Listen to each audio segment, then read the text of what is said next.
On tõsi, et Eesti julgeolek pole kunagi varem nii hästi kaitstud kui pärast Ameerika Ühendriikide presidendi Barack Obama visiiti Tallinnasse ja eriti Walesis toimunud Põhja-Atlandi Lepingu Organisatsiooni NATO tippkohtumist.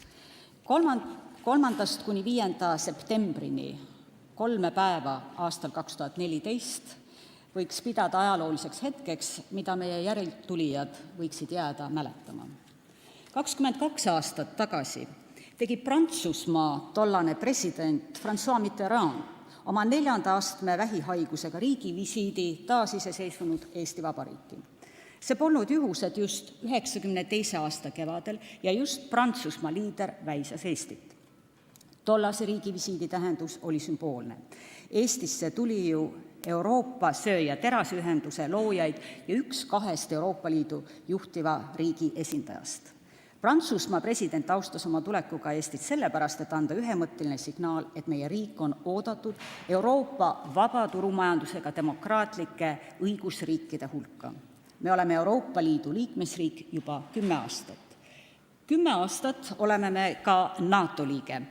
Kui Euroopa Liitu oli Eesti vägagi oodatud, siis NATO puhul oli kõhklusi ja kahtlusi mitmelgi. Ikka seesama igale eestlasele tuttav vana viis, et ei tea, mida Venemaa küll võiks arvata, kas ikka tasub ärritada Kremlit, kas Balti riigid on tõepoolest kaitstavad.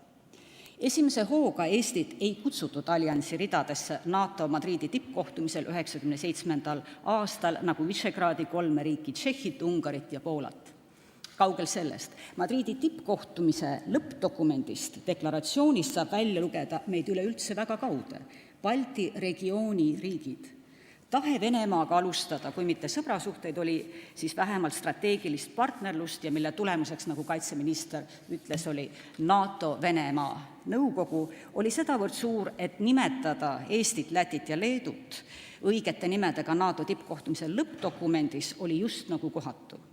Kui poleks olnud Põhjala riike, eriti Islandi meelekindlust, siis oleks vaated juhtunud, et isegi Balti regioonide riikide konstruktsioon oleks Madridi tippkohtumise deklaratsioonist välja jäänud. Aga küllalt ajaloolisest tõest tänasesse. NATO Walesi tippkohtumise eel 2014. aasta kevadel olime oma alliansiga jõudnud sellesse punkti, et partnerlus Venemaaga on muutunud kibedaks mälestuseks.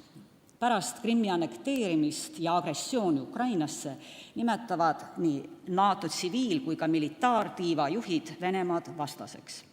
Kanguselt järgmine termin võiks olla vaenlane ja siis tähendaks ühtlasi sõda. NATO, nagu teada, on kaitse- ja mitte ründeorganisatsioon. Sellele viitas ka meie kaitseminister Sven Mikser.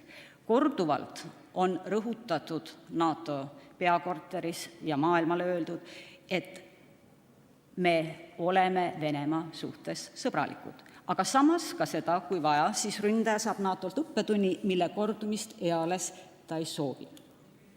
Artikkel 5 tähendab ikka ja jälle meelde tuletades seda, et rünnates ühte alliansi liikmesriiki saab ründaja vastu löögi NATO-lt tervikuna. Kollektiivkaitse artiklit nimetas USA president Barack Obama siinsamas Tallinnas murdumatuks ja igaveseks, millel rajaneb NATO olemise loogika. Artikkel 5 on vankumatu põhimõte, selles ei pea keegi kahtlema. Walesi tippkohtumise eelõhtul Tallinnat külastanud Ameerika Ühendriikide presidendi visiiti ei tohi ei ala- ega ülehinnata. Reaalsus on see, et maailma sõjaliselt võimsaima riigi presidendi kingitus Ämari treeningkeskuse kujul annab selge teadmise ja sügava kindlustunne, et liitlasväed on jätkuvalt kohal. Nendele, kelle põhiküsimuseks on NATO baaside olemasolu, siis jätkub kohalolek tähendab just sedasama, mida tavakodanik mõistab baaside all. Nii et me saime NATO Walesi tippkohtumiselt kinnituse, et liitlased aktsepteerivad, palun 3 minutit juurde. Palun 3 minutit juurde. Et liitlased aktsepteerivad meie ingliskeelset 3P nõuet. Walesi tippkohtumise lõppdokumendiga on tagatud nii presence, kohalolek, pre-operating, eelpositsioneerimine, kui ka planning, plaanid. Ja seda mitte kusagil teksti lõpus, vaid 104 artiklist koosnevad tähtsa dokumendi esimestes peatükkides.